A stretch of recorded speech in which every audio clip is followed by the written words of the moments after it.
धन्यवाद Margaret ANI से बात करने के लिए। और पहला प्रश्न मेरा रहेगा, जिस तरीके से क्रिटिकल मिनरल्स की मिनिस्ट्रियल हुई उसके हिसाब से अब आप बताएं कि जो हाल ही में हुई है मीटिंग, उससे जुड़े हुए मुख्य नतीजों के बारे में अगर आप बता सकें, और ये भारत अमेरिकी सहयोग पर कैसे असर डालेगा।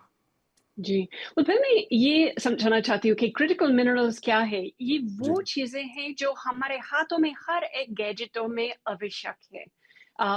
वो बुनियादी ढांचे जो हमारे घरों तक ऊर्जा पहुँचाने के लिए ज़रूरी है और हमारे राष्ट्रीय सुरक्षा के लिए ज़रूरी है।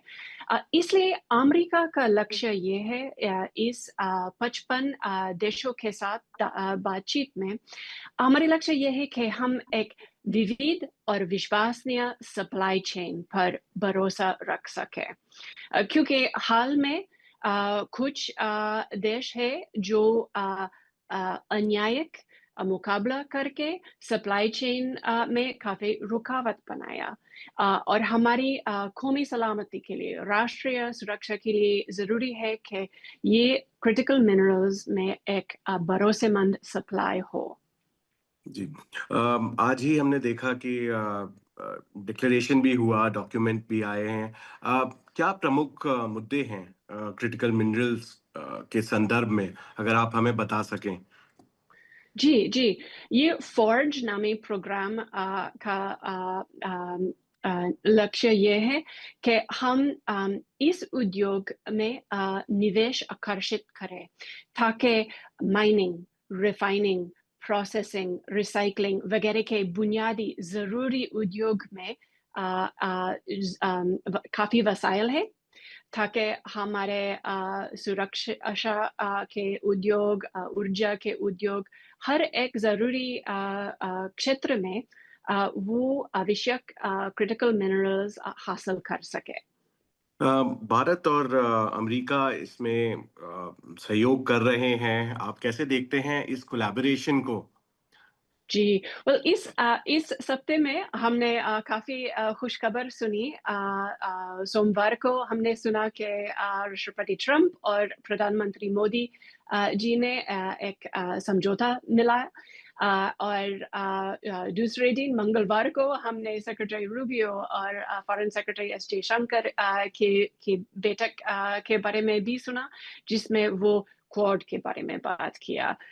हमारे व्यापारिक संबंध के बारे में बात किया और खास करके यही क्रिटिकल मिनरल्स के सहयोग की बात हुई।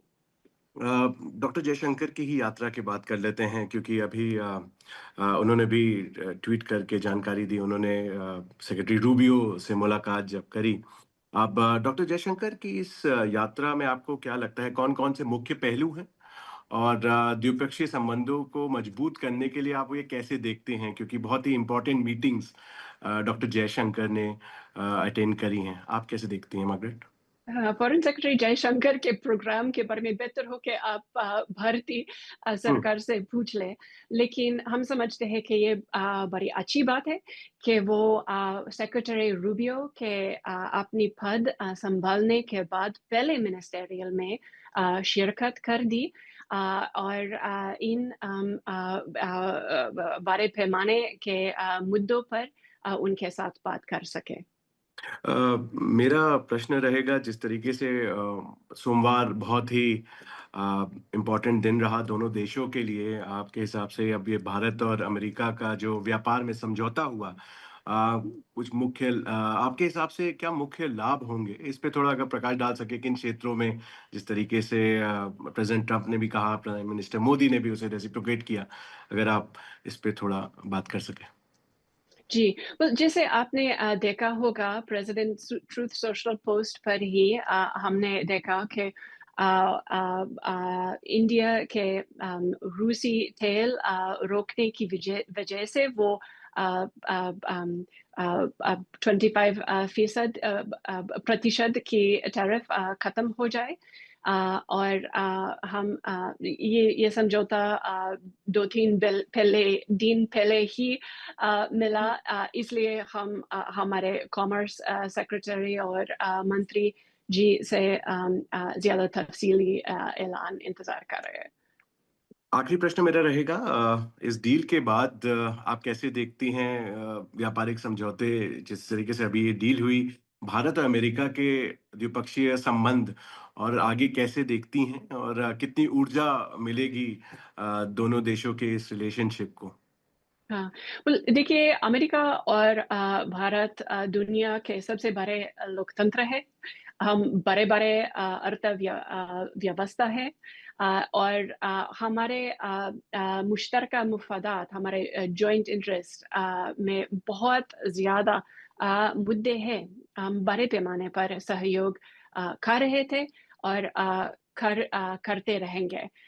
हमारी उम्मीद है कि इस हफ्ते के खुशखबर बस एक ही कदम है काफ़ी लंबे यात्रा में।